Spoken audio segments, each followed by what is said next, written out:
Oke, perkenalkan nama saya Franciscus Malindo Heksa dengan NIM D02213800. Oke, di sini saya akan memaparkan materi tentang mata kuliah yang saya dapatkan selama pertukaran mahasiswa di Bandar Lampung dan saya akan konversikan ke mata kuliah yang ada di Universitas Sulawesi Barat.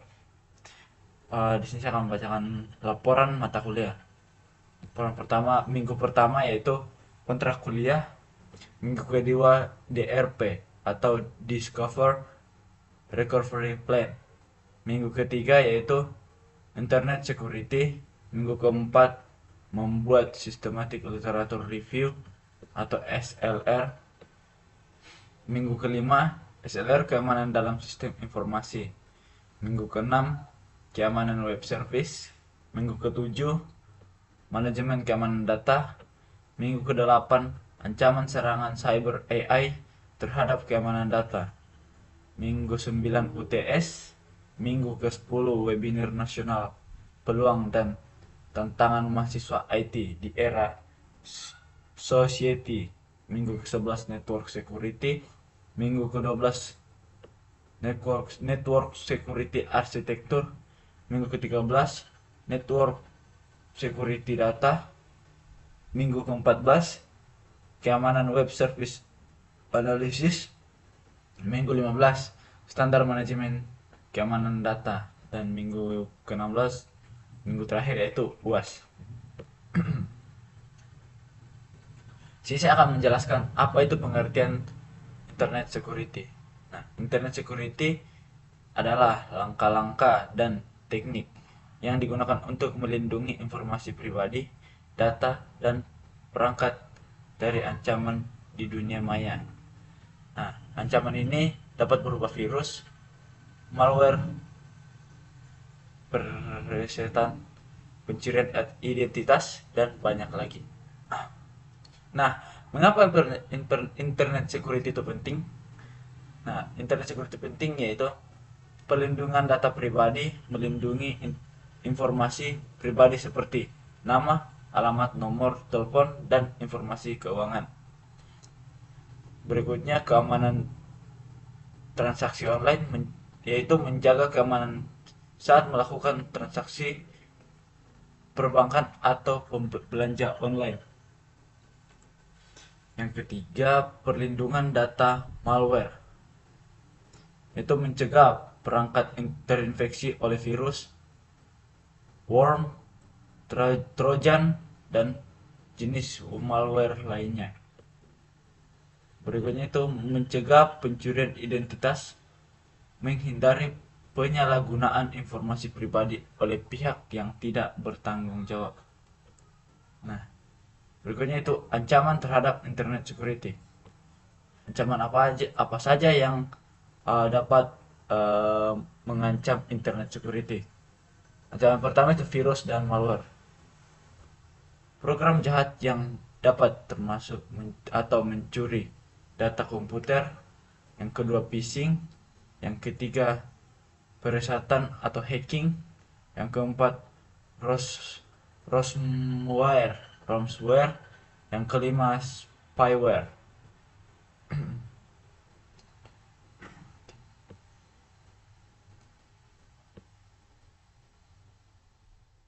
Nah, berikutnya itu bagaimana cara melindungi diri dari dunia maya. Yang pertama, menggunakan antivirus dan anti malware, yaitu install software keamanan untuk mendeteksi dan menghapus ancaman. Berikutnya, memperbarui software secara berkala.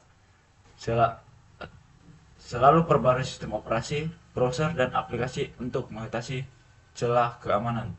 Berikutnya, menggunakan password yang kuat. Nah, buat password yang kompleks dan unik untuk setiap akun.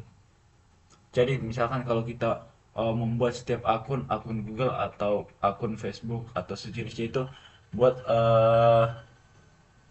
kata sandi atau password yang bermacam-macam, jangan satu password untuk semua aplikasi. Berikutnya itu mengaktifkan two factor atau autentikasi dua faktor. Nah, tambahkan lapisan keamanan dengan kode verifikasi selain password. Nah, contohnya seperti jika Anda memasukkan password, eh, maka akan masuk notifikasi di email untuk memverifikasi ya atau tidak. Nah, berikutnya itu berhati-hati dengan email dan link. Jangan klik link atau lampiran dari sumber yang tidak dikenal. Nah, seperti banyak terjadi yaitu link-link banyak masuk di akun Facebook atau WA orang. Nah, kadang kalau orang yang tidak paham dengan hal ini biasa mengklik link itu dan data-datanya pun diretas oleh orang yang tidak bertanggung jawab. Nah, berikutnya itu menggunakan jaringan WiFi yang aman. Hindari menggunakan WiFi publik untuk transaksi penting dan gunakan VPN untuk keamanan tambahan. Berikutnya yaitu mengamankan jaringan rumah. Gunakan password yang kuat untuk router dan enkripsi WPA3. Nah, ini ada beberapa tips tambahan untuk keamanan jaringan lebih kuat, yaitu pendidikan dan kesadaran. Nah, selalu edukasi diri dan orang di sekitar tentang ancaman cyber dan dan cara menghadapinya. Berikutnya itu backup data secara berkala. Selalu buat cadangan dan data penting untuk menghindari kehilangan data. Nah, contoh seperti kita punya foto atau video-video video dan file-file penting itu kita masukin, contoh kita buat sebuah drive, uh, dan drive ini jangan disamakan dengan file-file lain. Nah, kesimpulan dari hal yang di atas adalah internet security sangat penting untuk melindungi diri dari berbagai ancaman di dunia maya. Dengan mengikuti langkah-langkah keamanan yang tepat, kita dapat menjaga informasi pribadi, data, dan perangkat tetap aman.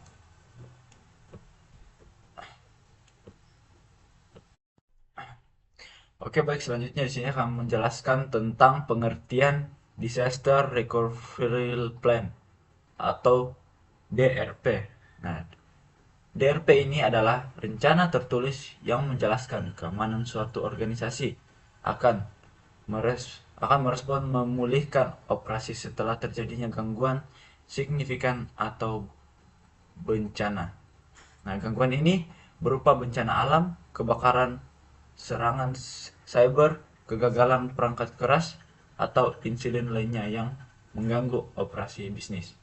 Nah, tujuannya tujuan dari DRP ini yaitu meminimalisir dampak bencana. Nah, mengurangi mengurangi kerugian finansial, operasional, dan reputasi akibat bencana. Berikutnya, memastikan keberlanjutan bisnis. Selanjutnya, melindungi data dan aset, lalu meningkatkan kesiapan. Nah, komponen apa saja yang ada di DRP ini? Nah, berikut adalah komponen utama yang ada di dalam DRP. Yang pertama, analisis dampak bisnis atau Business Impact Analysis atau BAY. Nah, mengidentifikasi dan mengevaluasi dampak potensial dari gangguan terhadap operasi bisnis. Berikutnya yaitu penilaian risiko.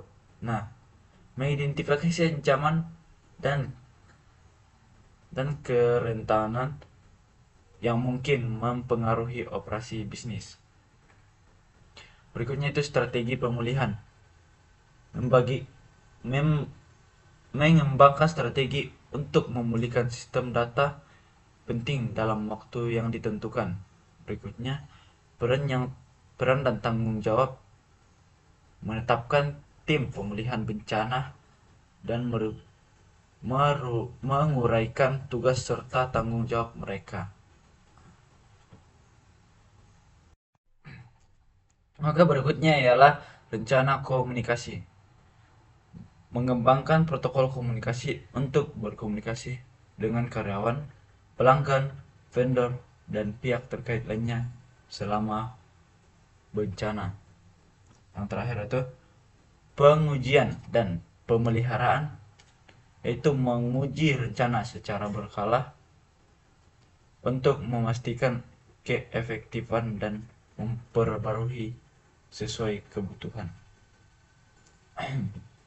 Nah, langkah-langkah apa saja DR yang membuat DRP? Nah, berikutnya yaitu menyusun tim pemulihan bencana atau membentuk tim yang terdiri dari anggota kunci dari berbagai departemen. Berikutnya itu melakukan analisis dampak bisnis atau BAY, menilai dampak memilih dampak potensi dari gangguan terhadap operasi bisnis. Berikutnya melakukan penilaian risiko. Berikutnya membangun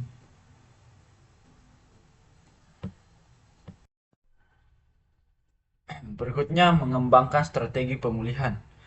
Itu menentukan strategi terbaik untuk memulihkan sistem dan data. Berikutnya itu menyusun rencana komunikasi. Nah, menyusun rencana komunikasi ini itu menetapkan protokol komunikasi internal dan eksternal secara bersama.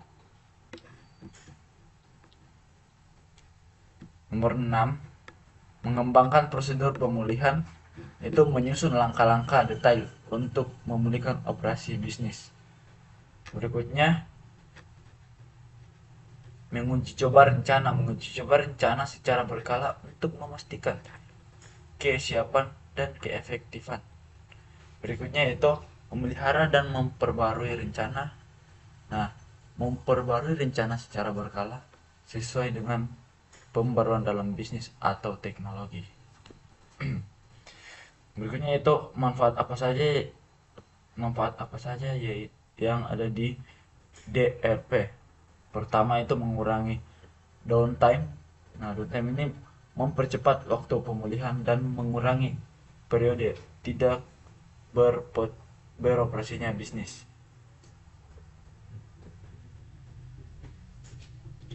Berikutnya meningkatkan kepercayaan pelanggan. Nah, menunjukkan komitmen terhadap komunitas layanan dan kepuasan pelanggan. Berikutnya melindungi reputasi. Berikutnya mengamankan data penting, lalu mematuhi regulasi. Nah, kesimpulan dari materi tadi yaitu DRP sangat penting untuk memastikan bahwa organisasi dapat bertahan dan pulih dari bencana dengan dampak minimal, dengan rencana yang terstruktur dan teruji. Organisasi dapat menjaga kelangsungan operasi, melindungi data dan aset penting, serta meminimalkan kerugian finansial dan reputasi. Berikutnya itu pengertian tentang sistem literatur review atau SLR. Nah, SLR ini adalah metode penelitian yang sistematis dan transparan untuk mengidentifikasi, menilai, dan mensintesis semua bukti penelitian yang relevan pernyataan penelitian tertentu. Nah, SLR bertujuan untuk memberikan gambaran komprehensif tentang topik penelitian dan menggunakan pendekatan yang terstruktur dan terkomoditasi. Nah, apa saja tujuan SLR ini? Yaitu mengidentifikasi celah penelitian, menyediakan bukti yang terpercaya, mendukung keputusan, dan menghindari bias. Nah, langkah-langkah apa saja yang membuat SLR? Pertama, merumuskan pernyataan penelitian.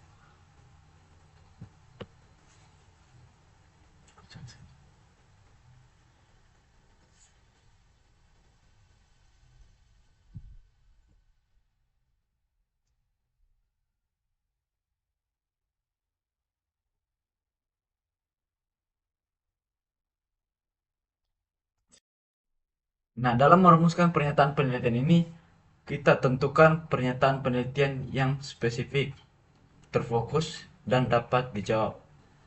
Kedua itu gunakan kerangka kerja seperti PICO atau population, intervention, compression, outcome untuk membantu merumuskan pernyataan.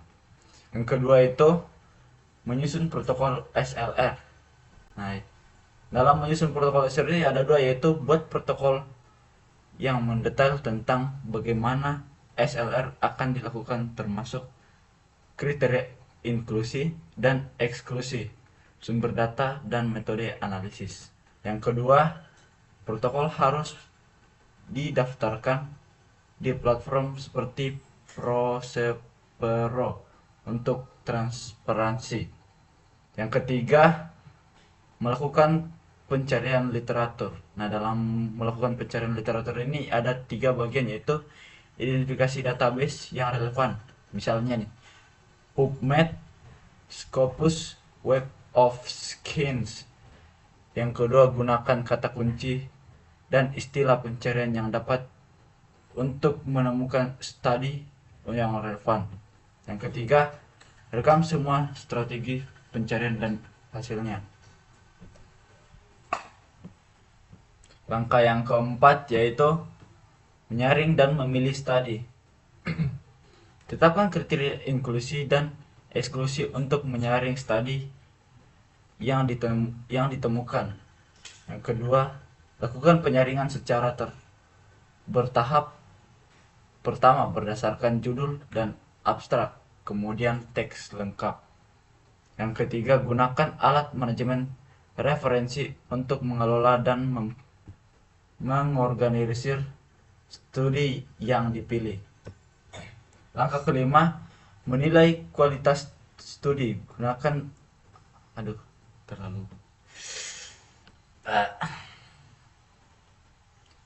Nah, dalam menilai kualitas studi ini ada dua, yaitu gunakan alat penilaian kritis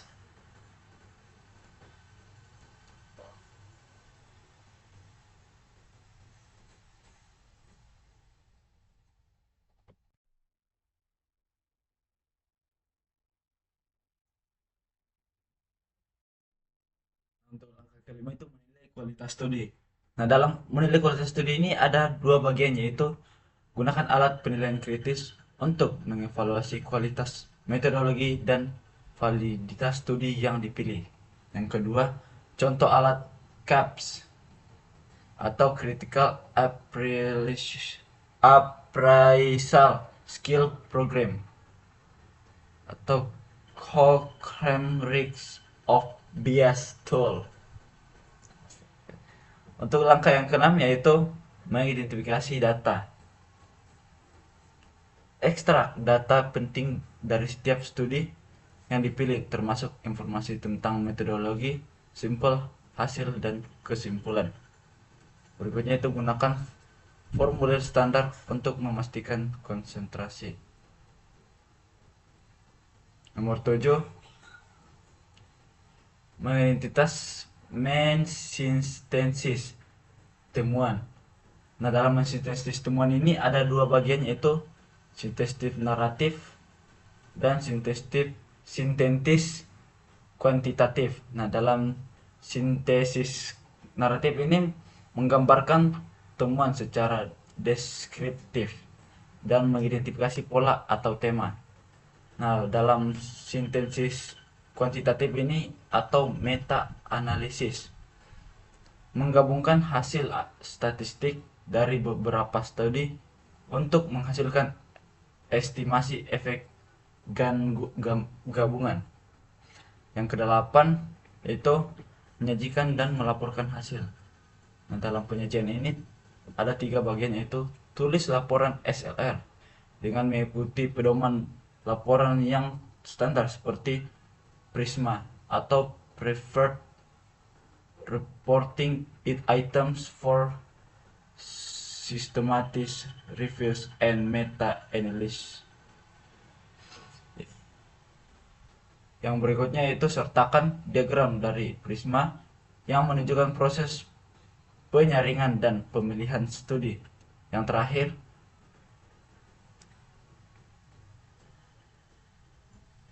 diskusikan temuan keterbatasan dan implikasi penelitian. Nah, apa saja manfaat SLR itu? Yaitu ada 4, yaitu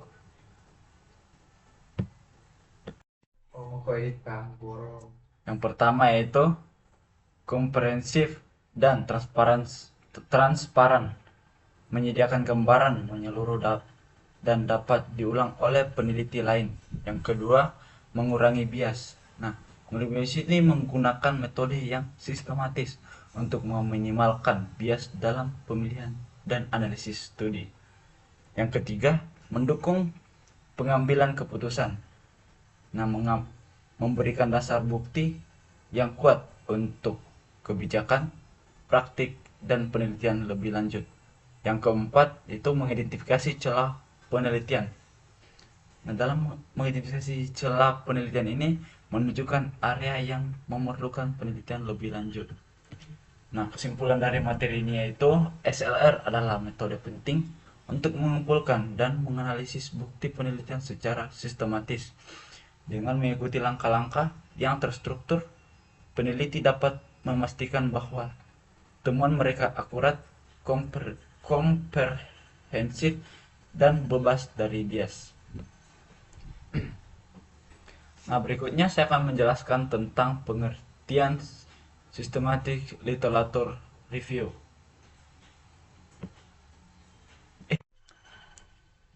Oke, baik, berikutnya di sini saya akan menjelaskan tentang SLR, tentang keamanan dalam sistem informasi.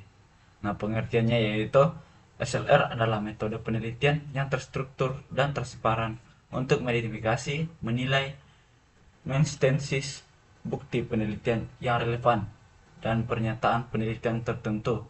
Dalam konteks ini, SLR digunakan untuk memahami berbagai aspek keamanan dalam sistem informasi. Nah, apa saja tujuan SLR dalam keamanan sistem informasi? Tujuannya itu ada 4. Yang pertama, mengidentifikasi ancaman dan kerentanan, yaitu menemukan berbagai ancaman dan kerentanan dalam sistem informasi. Yang kedua, menilai strategi keamanan.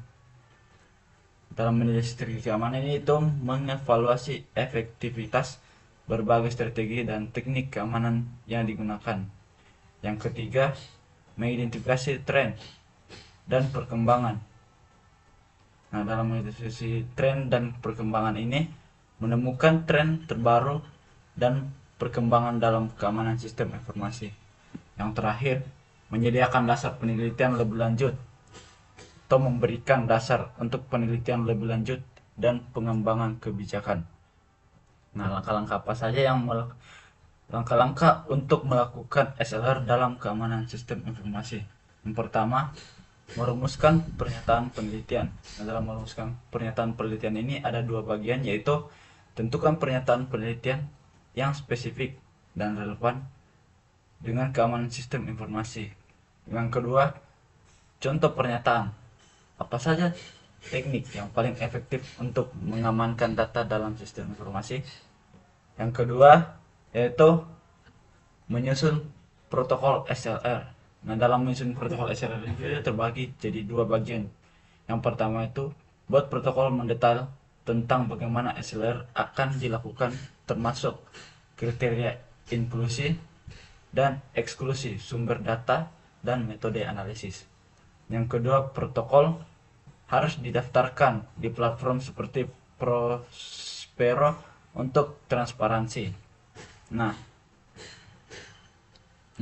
untuk langkah yang ketiga yaitu melakukan pencarian literatur. Nah, dalam pencarian literatur ini terbagi jadi 3, yaitu identifikasi database yang relevan, misalnya IEEE Explore dan ACM Digital Library dan Google Scholar. Yang kedua, gunakan kata kunci dan istilah pencarian yang tepat seperti information system security, cyber security, dan protection, dan lain-lain. Yang terakhir yaitu rekam semua strategi pencarian dan hasilnya. Untuk langkah yang keempat yaitu menyaring dan memilih studi. Nah, dalam menyaring dan memilih studi ini terbagi jadi 3 lagi, yaitu terapkan kriteria inklusi dan eksklusi untuk menyaring studi yang ditemukan. Berikutnya, lakukan penyaringan secara bertahap. Pertama, berdasarkan judul dan abstrak, kemudian teks lengkap. Yang ketiga, gunakan alat manajemen referensi untuk mengelola dan mengorganisir studi yang dipilih. Untuk langkah yang kelima yaitu menilai kualitas studi. Dalam menilai kualitas studi terbagi jadi 2, yaitu gunakan alat penilaian kritis untuk mengevaluasi kualitas metodologi dan validitas studi yang dipilih. Yang kedua, contoh alat CASP atau Critical Appraisal Skill Program dan Cochrane Risk of Bias Tool. Nah, untuk langkah yang keenam yaitu mengekstraksi data terbagi jadi 2, yaitu ekstrak data penting dari setiap studi yang dipilih, termasuk informasi tentang metodologi, sampel, hasil, dan kesimpulan. Yang berikutnya yaitu gunakan formulir standar untuk memastikan konsistensi. Langkah yang ketujuh yaitu mensintesis temuan. Nah, dalam sintesis temuan ini terbagi jadi 2 lagi, yaitu sintesis naratif dan sintesis kuantitatif. Nah, sintesis naratif dan kuantitatif ini seperti yang kita jelaskan pada SLR yang tadi. Nah, berikutnya yaitu langkah ke-8 yaitu menyajikan dan melaporkan hasil. Dalam penyajian ini terbagi jadi 3, yaitu tulis laporan SLR dengan mengikuti pedoman pelaporan yang standar seperti PRISMA atau Preferred Reporting Items for Systematic Review and Meta-Analysis. Berikutnya yaitu sertakan dengan alih PRISMA yang menunjukkan proses penyaringan dan pemilihan studi. Yang ketiga yaitu diskusikan temuan, keterbatasan, dan implementasikan penelitian. Hasil dan temuan dari SLR dapat dalam keamanan sistem informasi, yaitu ada 4. Pertama, identifikasi ancaman utama. Kedua, teknik keamanan efektif. Yang ketiga, best practice. Yang keempat, trend in teknologi. Nah, kesimpulan pada materi ini yaitu SLR dalam kemampuan sistem informasi memberikan pandangan yang komprehensif dan sistematis mengenai ancaman teknik dan praktik terbaik yang digunakan untuk melindungi sistem informasi.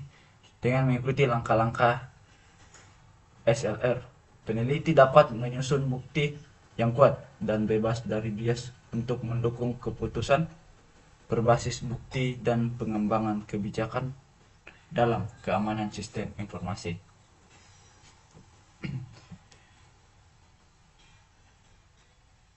Nah, berikutnya saya akan menjelaskan tentang pengertian web service. Nah, web service adalah layanan yang disediakan oleh server dan dapat diakses melalui internet menggunakan protokol standar seperti HTTP atau HTTPS. Web service memungkinkan aplikasi berbeda untuk berkomunikasi dan bertukar data. Nah, pentingnya keamanan web service. Yang pertama itu melindungi data sensitif, kedua menjaga integritas data, yang ketiga memastikan ketersediaan layanan. Yang keempat, mencegah serangan cyber.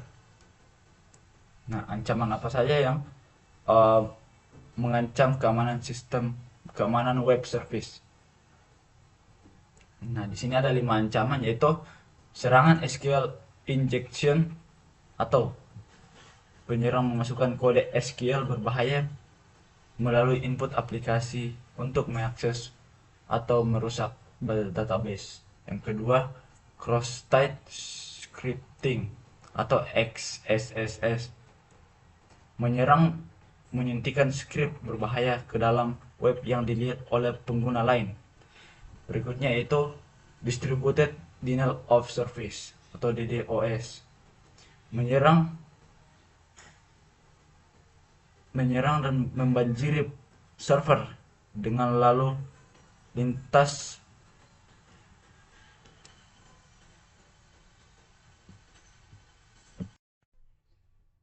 berikutnya itu distributed denial of service. Nah, penyerang membanjiri server dengan lalu lintas berlebihan untuk membuat layanan tidak tersedia.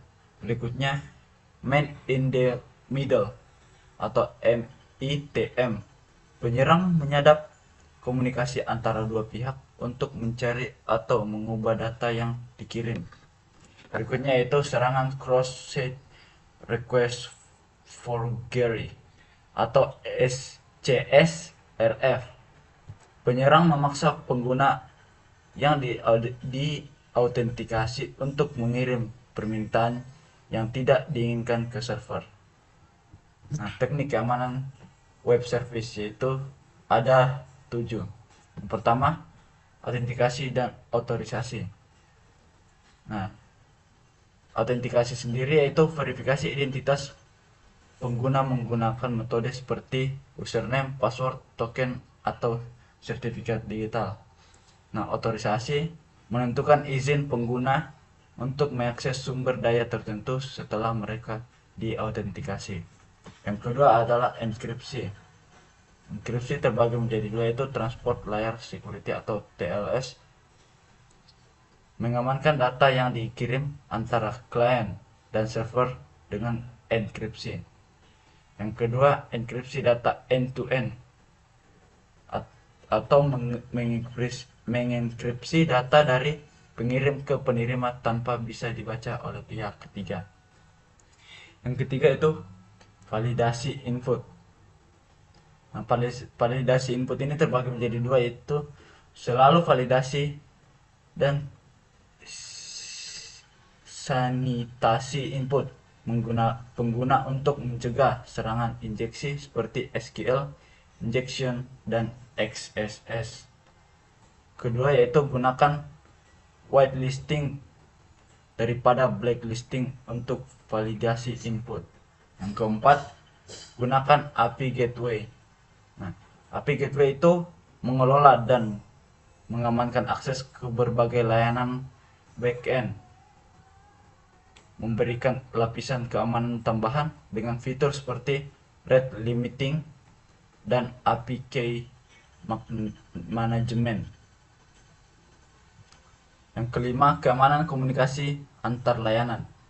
Nah, terbagi menjadi dua lagi, yaitu gunakan protokol aman seperti HTTPS untuk semua komunikasi antar layanan. Yang kedua, tetapkan mutual TLS atau MTLS untuk autentikasi dua arah antara klien dan server. Yang keenam, pengelolaan token. Pengelolaan token ini terbagi menjadi dua lagi, yaitu gunakan token aman seperti OAuth untuk manajemen sesi dan autentikasi. Yang kedua, pastikan token memiliki masa berlaku yang singkat dan gunakan mekanisme refresh token. Yang ketujuh, audit dan monitoring. Nah, audit monitoring terbagi menjadi dua lagi, yaitu log semua aktivitas dan permintaan ke web service untuk mengidentifikasi dan merespon aktivitas mencurigakan. Kedua, gunakan alat monitoring dan alerting untuk memantau kinerja dan keamanan web service secara real time. Nah, praktik terbaik keamanan sistem keamanan web service. Nah, praktiknya itu terbagi menjadi 5. Aduh, yaitu pembaruan dan patch regular. Yang kedua, principle of least privilege. Yang ketiga, secure coding practice. Yang keempat, penetration testing. Yang kelima, backup and recovery. Nah, kesimpulan, keamanan service sangat penting untuk melindungi data dan aplikasi dari berbagai ancaman cyber. Dengan menerapkan teknik dan praktik terbaik keamanan, organisasi dapat memastikan bahwa layanan web mereka aman, andal, dan terlindungi dari ancaman yang terus berkembang.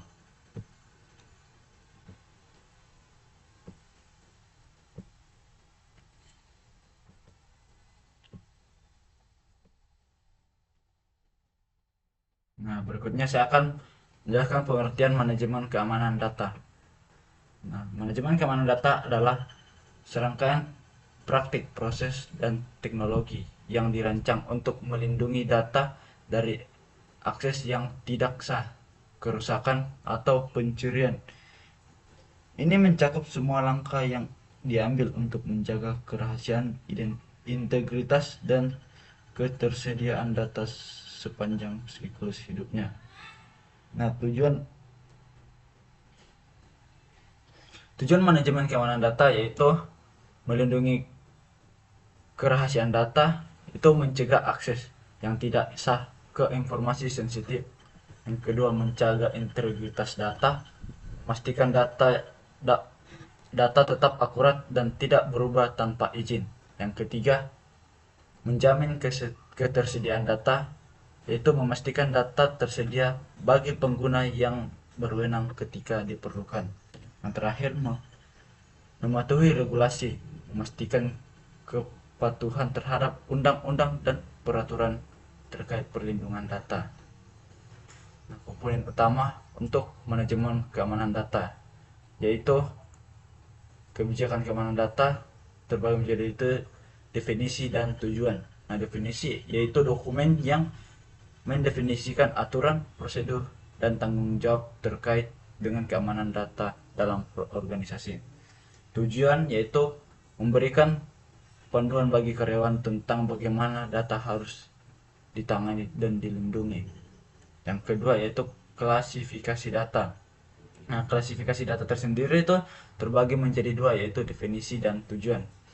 Definisi yaitu proses mengkategorikan data berdasarkan tingkat sensitivitas dan nilai bisnis. Tujuannya yaitu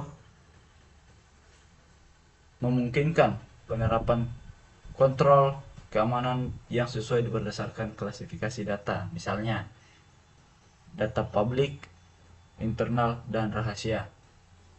Yang ketiga, kontrol akses. Kontrol akses sendiri terbagi menjadi 3, yaitu autentikasi, otorisasi, dan audit log. Nah, autentikasi sendiri itu verifikasi identitas pengguna sebelum memberikan akses ke data. Berikutnya otorisasi, yaitu menentukan hak akses pengguna berdasarkan peran dan tanggung jawab mereka. Yang terakhir yaitu audit log, merekam aktivitas pengguna untuk mendeteksi dan merespon aktivitas mencurigakan. Yang keempat, enkripsi. Enkripsi terbagi menjadi 2, yaitu definisi dan tujuan. Definisinya tersendiri itu proses mengubah data menjadi format yang tidak dapat dibaca tanpa kunci deskripsi. Tujuannya melindungi data selama penyimpanan dan transmisi dari akses yang tidak sah.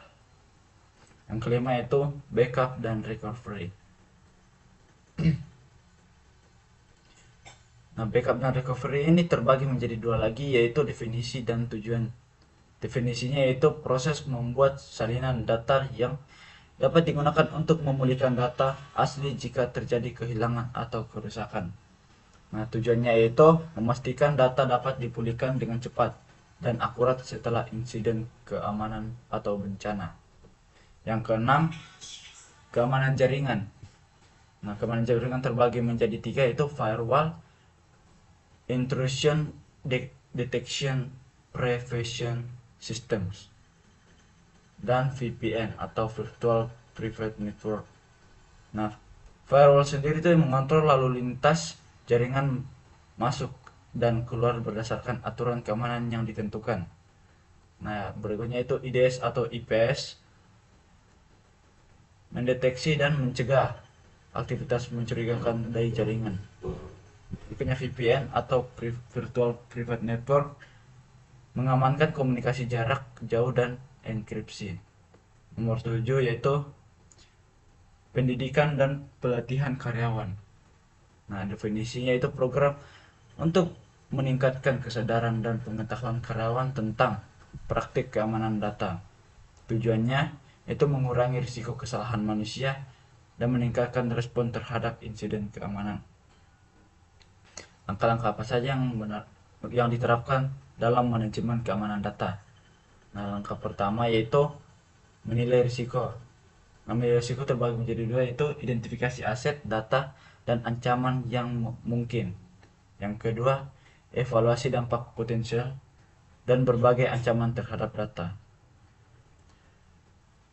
Langkah kedua yaitu mengembangkan kebijakan dan keamanan data. Nah, dalam pengembangan kebijakan dan keamanan data ini terbagi menjadi dua, yaitu kebijakan yang jelas tentang pengolahan, penyimpanan, dan perlindungan data. Berikutnya, pastikan kebijakan disosialisasikan dan dipatuhi oleh semua anggota organisasi. Yang ketiga, atau langkah yang ketiga yaitu mengimplementasikan kontrol keamanan. Terbagi menjadi itu, tetapkan kontrol teknis seperti enkripsi, firewall, dan kontrol akses. Yang kedua, terapkan kontrol administratif seperti kebijakan penggunaan data dan penelitian karyawan. Langkah yang keempat itu melakukan audit pemantauan. Nah, yang pertama, secara rutin audit sistem keamanan untuk memastikan kepatuhan dan efektivitas. Yang kedua, gunakan alat pemantauan untuk mendeteksi aktivitas yang mencurigakan secara real time. Untuk langkah yang kelima yaitu menyiapkan rencana respons insiden. Nah, terbagi menjadi dua, yaitu kembangkan rencana untuk merespon insiden keamanan dengan cepat dan efektif. Yang kedua, sertakan langkah-langkah untuk mengidentifikasi, mengatasi, dan melaporkan insiden. Langkah yang keenam yaitu memperbarui dan menguji sistem keamanan. Yang pertama, memperbarui sistem keamanan secara berkala untuk menghadapi ancaman terbaru. Yang kedua, lakukan pengujian berkala untuk memastikan sistem keamanan berfungsi dengan baik. Nah, manfaat manajemen keamanan data terbagi menjadi 5, yaitu perlindungan data sensitif, kepatuhan regulasi, mengurangi risiko keamanan, dan meningkatkan kepercayaan pelanggan. Terakhir, kelangsungan bisnis. Kesimpulan dari materi di atas yaitu manajemen keamanan data adalah praktek kritis dalam menjaga integritas, kerahasiaan, dan ketersediaan data dalam organisasi dengan menerapkan kebijakan kontrol teknis dan pelatihan yang tepat. Organisasi dapat melindungi data mereka dari berbagai ancaman dan memastikan kepatuhan terhadap regulasi dan yang berlaku. Berikutnya saya akan menjelaskan tentang pengertian serangan cyber AI. Nah, serangan cyber AI atau artificial intelligence adalah jenis serangan yang menggunakan teknologi AI dan machine learning untuk merencanakan, meluncurkan, dan mengoptimalkan serangan terhadap sistem informasi dan data. Teknologi AI memungkinkan penyerang untuk melakukan serangan yang lebih canggih, otomatis, dan sulit dideteksi. Nah, jenis ancaman AI yaitu phishing yang digital yang ditingkatkan dengan AI. Yaitu pengertian. Phishing adalah upaya untuk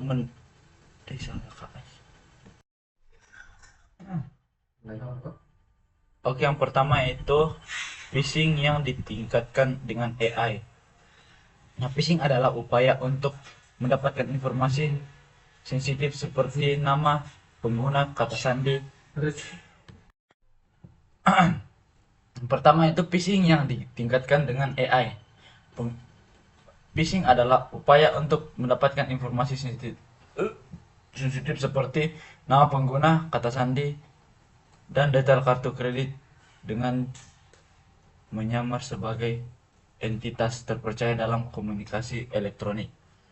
Cara kerjanya yaitu AI digunakan untuk membuat email phishing yang lebih meyakinkan dan dipersonalisasi berdasarkan analisis data korban dari media sosial dan sumber lainnya. Yang kedua yaitu serangan malware yang digerakkan oleh AI. Nah, malware adalah penggerak lunak berbahaya yang dirancang untuk merusak, mengganggu, atau mendapatkan akses tidak sah ke sistem informasi. Cara kerjanya itu, AI dapat digunakan untuk membuat malware yang dapat menghindari deteksi, menyesuaikan diri dengan lingkungan target, dan menyebar lebih efektif. Yang ketiga yaitu serangan distributed denial of service yang digunakan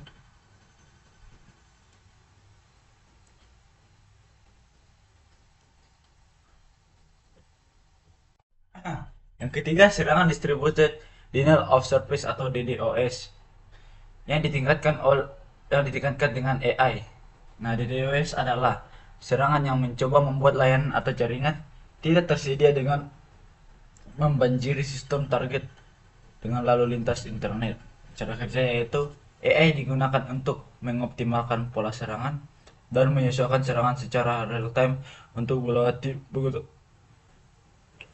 pengetahuan jaringan. Nomor 4, serangan password guessing and brute force dengan AI.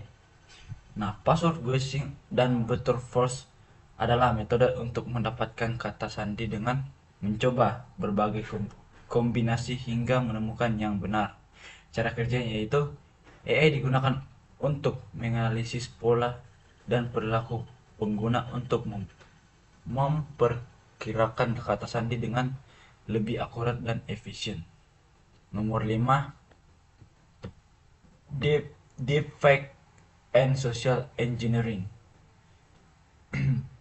Yaitu deepfake adalah teknik untuk memanipulasi konten audio visual menggunakan AI sehingga terdengar nyata. Cara kerja itu deepfake digunakan untuk membuat video atau audio palsu dengan meyakinkan yang dapat digunakan dalam serangan rekayasa social engineering untuk menipu individu atau organisasi. Nah, dampak apa saya serangan AI terhadap keamanan data? Nah, dampaknya itu ada 5 yaitu pencurian data sensitif, kerusakan reputasi, kerugian finansial, kompromisasi integrasi data, dan terakhir kehilangan data. Nah, langkah-langkah untuk menghadapi ancaman serangan AI terbagi menjadi 6 yaitu 1. Peningkatan kesadaran dan penelitian. Nah, pertama, edukasi karyawan. Latih karyawan tentang ancaman AI dan teknik phishing terbaru. Nah, berikutnya simulasi serangan. Lakukan simulasi serangan untuk meningkatkan kewaspadaan terhadap respon. Nah, langkah yang kedua yaitu implementasi teknologi keamanan yang canggih. Deteksi anomali dengan AI. Gunakan sosialisasi keamanan berbasis AI untuk mendeteksi aktivitas mencurigakan. Yang kedua, pemantauan real time.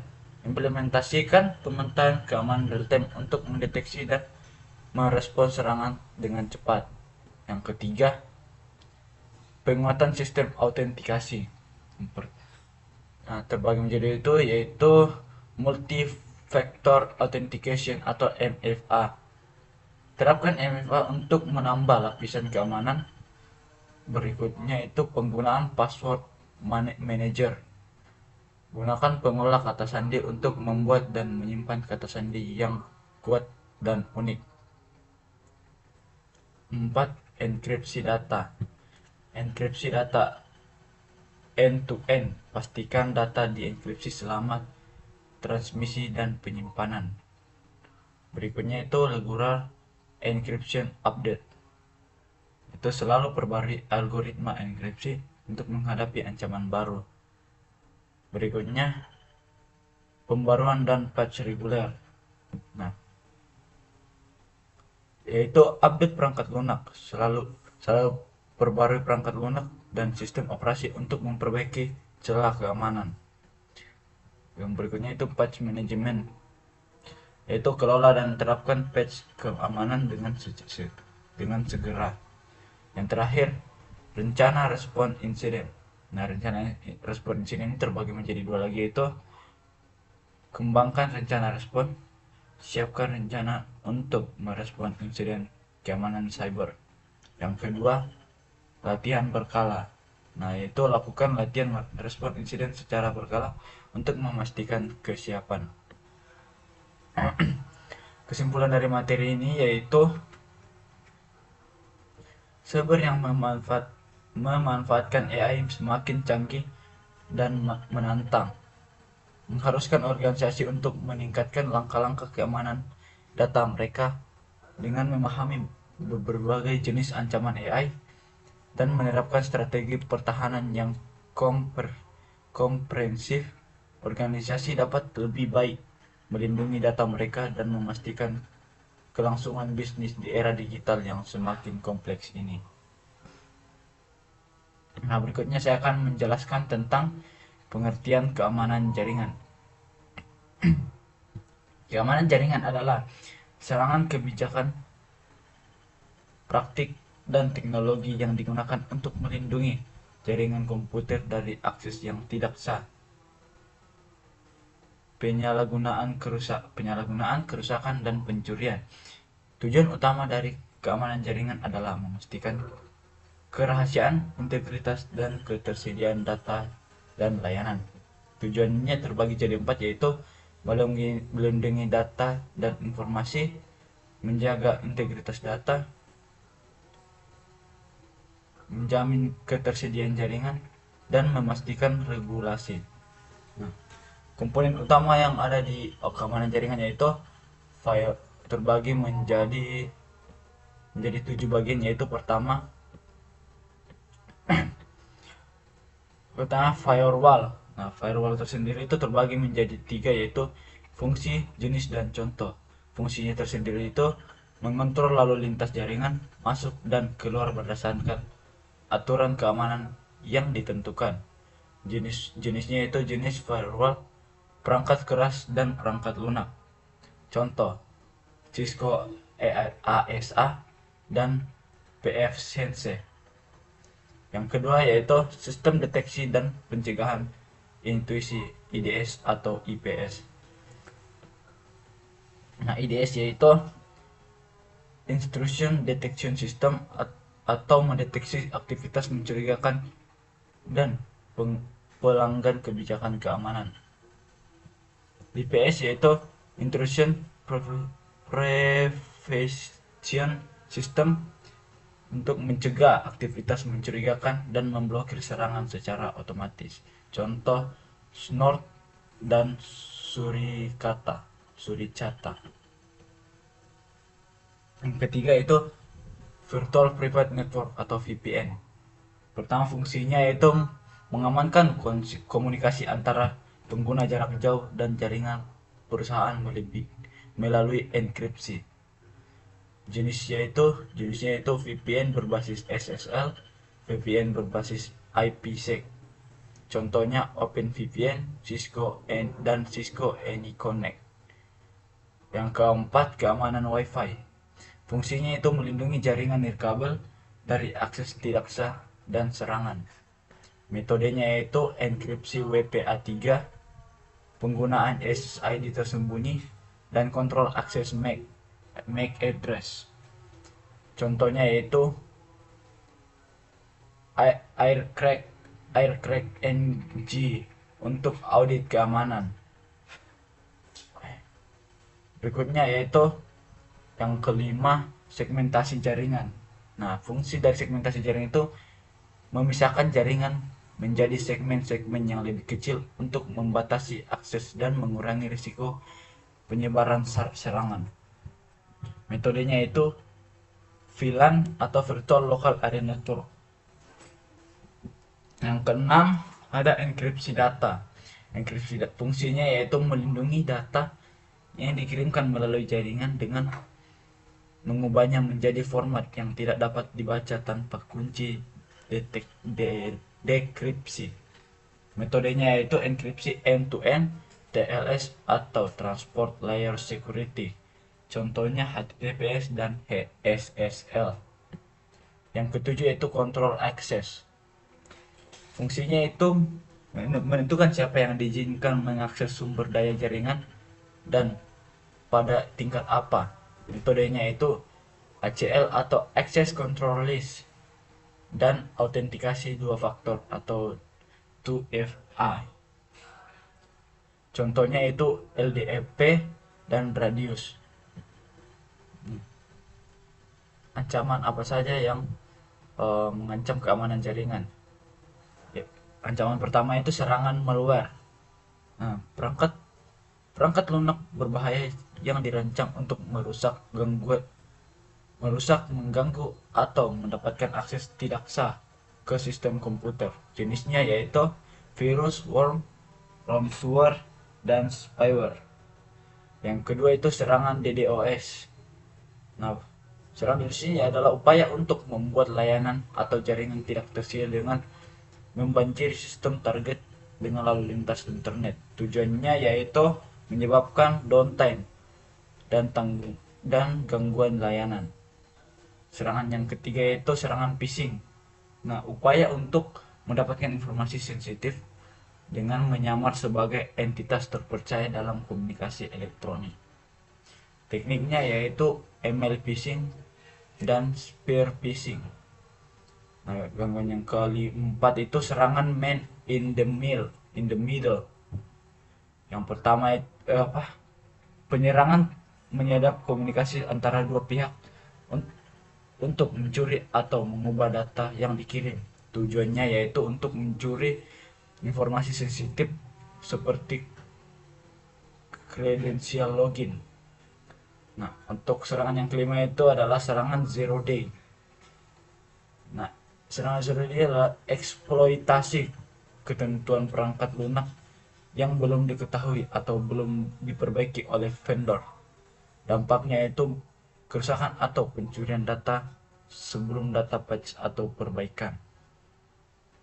Nah, langkah-langkah menerapkan keamanan jaringan yaitu menggabungkan kebijakan keamanan jaringan, melakukan penilaian risiko, mengimplementasikan teknologi keamanan, memantau dan audit jaringan, pendidikan dan pelatihan karyawan.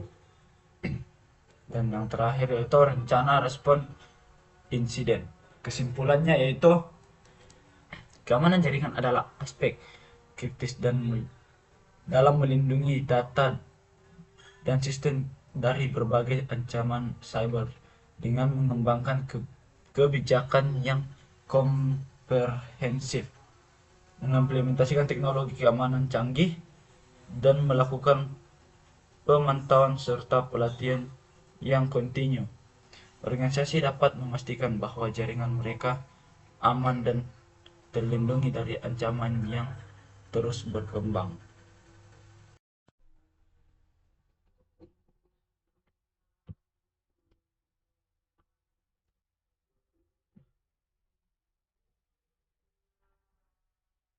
Oke, baik, berikutnya saya akan menjelaskan tentang pengertian arsitektur jaringan. Nah, arsitektur keamanan jaringan merujuk pada rancangan atau struktur yang meliputi kebijakan, teknologi, dan proses yang digunakan untuk melindungi infrastruktur jaringan dari ancaman cyber.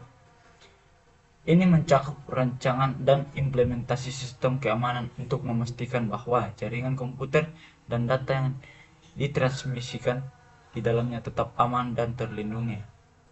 Tujuannya yaitu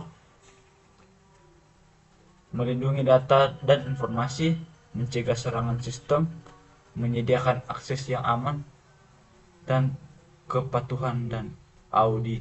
audit. Komponen utama yang ada di dalam arsitektur keamanan jaringan yaitu perimeter security. Nah, perimeter security terbagi menjadi tiga, yaitu firewall, intrusion detection prevention system atau IDS IPS, dan terakhir virtual private network atau VPN. Nah, komponen kedua yaitu segmentation and access control. Nah, segmentation and access control ini terbagi menjadi dua, yaitu network segmentation dan access control. Nah, untuk yang ketiga yaitu data encryption. Nah, data encryption ini terbagi menjadi dua lagi, yaitu end-to-end encryption untuk melindungi data selama transmisi dari akses yang tidak sah. Berikutnya yaitu stroke encryption, yaitu mengenkripsi data yang disimpan di perangkat penyimpanan untuk mencegah akses yang tidak sah. Untuk komponen yang keempat yaitu authentication dan authorization. Nah, authentication dan authorization ini terbagi menjadi dua, yaitu multi-factor authentication atau MFA. Memerlukan lebih dari satu metode verifikasi untuk mengakses jaringan.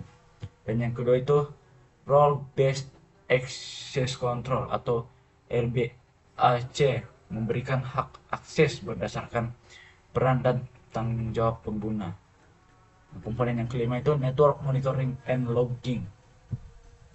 Network monitoring dan logging ini terbagi menjadi dua lagi, yaitu network monitoring dan logging. Yang keenam, incident response and recovery.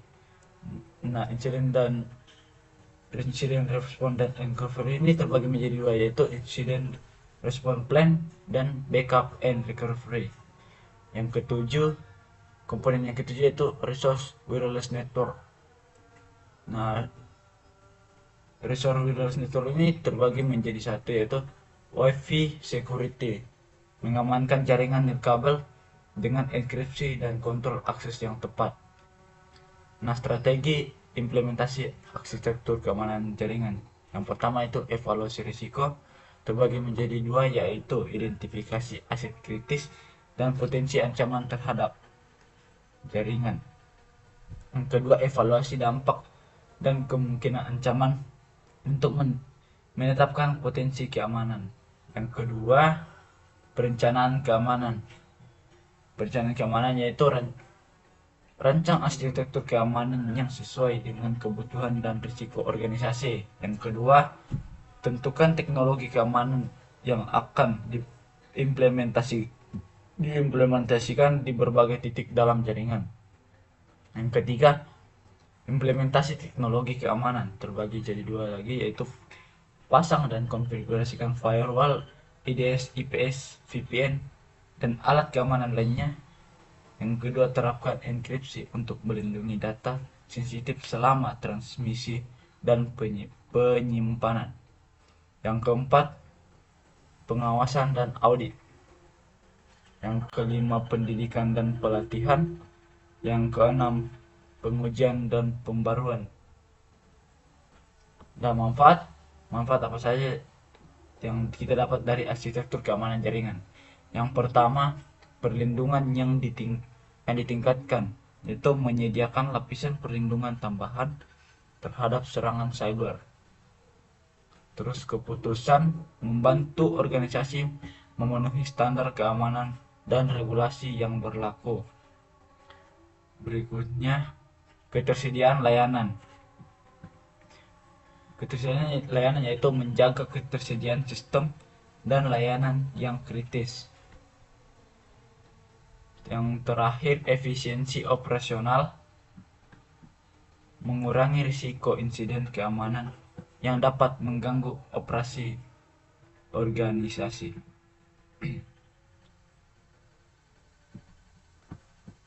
Kesimpulan, arsitektur keamanan jaringan adalah fondasi yang penting untuk melindungi infrastruktur IT dari berbagai ancaman cyber. Dengan menerapkan komponen keamanan yang tepat, mengikuti praktik terbaik, dan mengembangkan strategi respon yang efektif, organisasi dapat memitigasi risiko keamanan dan memastikan bahwa jaringan mereka aman dan andal. Oke, baik, sekian dari saya. Saya ucapkan banyak terima kasih. Assalamualaikum warahmatullahi wabarakatuh.